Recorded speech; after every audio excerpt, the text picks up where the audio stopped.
Hello, I'm Michael. Today we're going to talk about criminal law, the purposes of punishment, and the flip side of justice. What are some of the problems, the way things are now? We'll break this down into sections and we'll start with some of the possible reasons to punish criminals. What is the purpose of punishment and imprisonment? You might think, duh, it's to punish criminals, but I would retort with what is the purpose of punishment then? Punishment and the reason for punishing are kind of one and the same. And so we're back to what is the purpose of imprisonment? Are we seeking to try to even the scales by hurting people who hurt others? Are we trying to scare future criminals by showing them what happens to lawbreakers? Are we trying to teach criminals how to be productive members of society and rehabilitate them? Are we simply taking bad people and putting them somewhere where they can't hurt us anymore? And each of these possibilities, we got to ask ourselves, what is the point? What's the result we're looking to achieve? What are we trying to do here? Let's start with punishment. So once an initial crime occurs, there isn't a way to undo it. You can't unburn a fire. You can't untraumatize a victim. The initial act happened, and no matter what we do next, we're never going to make that right. The most we can do is to hurt the person who did the hurting, and that results in a net gain of suffering, not an undoing of previous suffering. It doesn't work like that. It's an eye for an eye, trying to balance scales of justice that only exist in our minds. That desire to hurt seems like justice. Does it actually serve a purpose, or is it just petty vengeance? So am I arguing we shouldn't punish criminals? Of course not. I'm instead trying to get you to think about the why of punishment and what's the goal. At its best, we can consider punishment to be criminals' way of repaying the debt they owe to the rest of us. Really, in an ideal world, the debt would be paid to the victims, but we tend to paint in broad strokes when it comes to the law.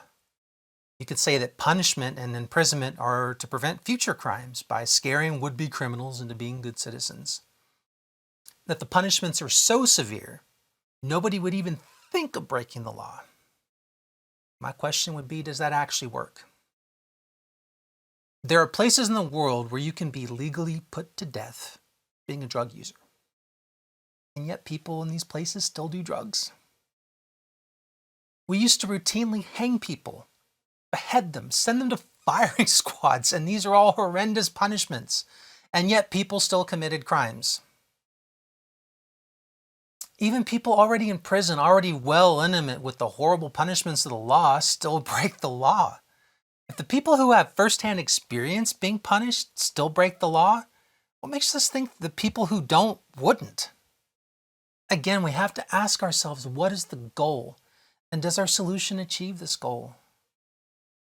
It's a similar problem to saying that more police presence and taking away people's rights in order to make policing them easier will lead to less crime. If that were the case, then prisons would be the safest places in the world because the prisoners have very few rights. They're under constant scrutiny. They have every aspect of their lives controlled. And yet prisons are not safe places. Again, you got to ask yourself, what is my goal and does this achieve it? Is punishment intended to be rehabilitation, maybe? Is the goal to take maladjusted people and educate them, and give them job skills and training so they can make an honest living, give them mental health support, addiction help, prevent the behaviors that led to criminality in the first place? Well, words like rehabilitation and corrections are in the name of many penal systems. Presumably, this is a core function of these systems to rehabilitate criminals. So why then are we taking away access to books in prison libraries? Why are we exploiting prisoners for free or cheap labor and paying them so little that when they get out they can barely afford a room? Why do we discriminate against rehabilitated people? We deny them jobs, deny them the ability to rent an apartment, we don't give them the right to vote. If the goal is to rehabilitate criminals and help them become good citizens, then why do we set them up to fail? Many of these people can't make a living because people won't hire them, or the people that do hire them take advantage of their desperation to underpay them and get free labor out of many of them. They can't rent an apartment because many renters will not rent to ex-convicts. Even if they have job skills that would let them make an honest living, many places won't hire them at all. So what is a person to do when they can't make a living using legal means? Many of them are forced back into criminality. In some ways, doing a bad job at rehabilitating is worse than not trying at all. It leads to people resenting the system and the sheer unfairness of it all. And that resentment can make even an honest person into somebody out to get revenge in the face of a society that has stacked the deck against them. Is prison just a way for us to take dangerous people and put them somewhere where they can't hurt anybody? Well, sure, it can absolutely serve this purpose. Violent offenders, people with poor impulse control, history of violence, they need some place to cool their jets that won't endanger the public. So why then are most of the people in the prison system nonviolent offenders that pose little to no risk to the rest of society? Most of the people in the penal system are nonviolent drug offenders. Not even drug dealers, but drug users. People that needed therapy and drug counseling, but were instead given prison sentences, victims of the war on drugs. America is a drug-using country. If we didn't want the drugs and people didn't buy the drugs and do the drugs, there wouldn't be a market for the drugs. The war on drugs is a war on ourselves. And did we win this war? Or do we incarcerate troubled people and make them dependent criminals that can no longer live their lives as productive citizens and instead they're wards of the state? Okay. The war on drugs is a topic for another day, but I hope you can see the point of these questions. If a person breaks the law, and the purpose of prison is to prevent them from hurting others by isolating them, why are so many of them nonviolent offenders who haven't hurt anybody but themselves? That leads me to a point we haven't considered. What if the goal of prison isn't any of these things? What if prison is a business? The goal is to make a maximum profit possible and ensure repeat customers.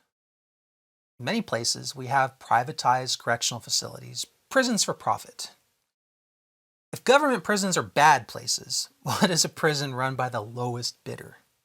I'm not saying the purpose of prisons is to line people's pockets, but it's a possibility we got to consider. You have to ask yourself if this could be true.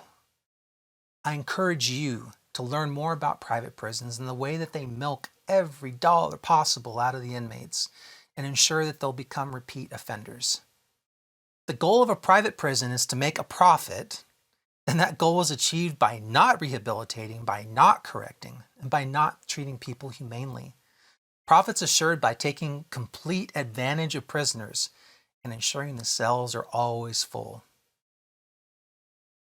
I think the goal of our penal system should be to produce less repeat offenders, to reduce crime. If all else fails, to be a place to put bad people so they don't hurt anybody. I think the best way to achieve these goals is through rehabilitation and giving people caught up in the criminal system an out where they can support themselves with dignity and hope for the future. They can become productive members of society. I think in order to do that, we need to have more books, counselors, teachers, therapists for prisoners.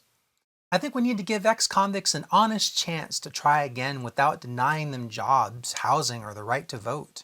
And I think we could pay for much of that by sending nonviolent drug offenders and people with psychiatric issues to treatment centers instead of sending them to prison. There's something like 250 million Americans, and 1.25 million of them are in prison. That is 1.25 million mouths to feed. That's 1.25 million people to house. 1.25 million people we have to police and guard around the clock. Got your debit card ready? Because you're paying for it all. 1.25 million people who may not ever be able to make a living on their own again.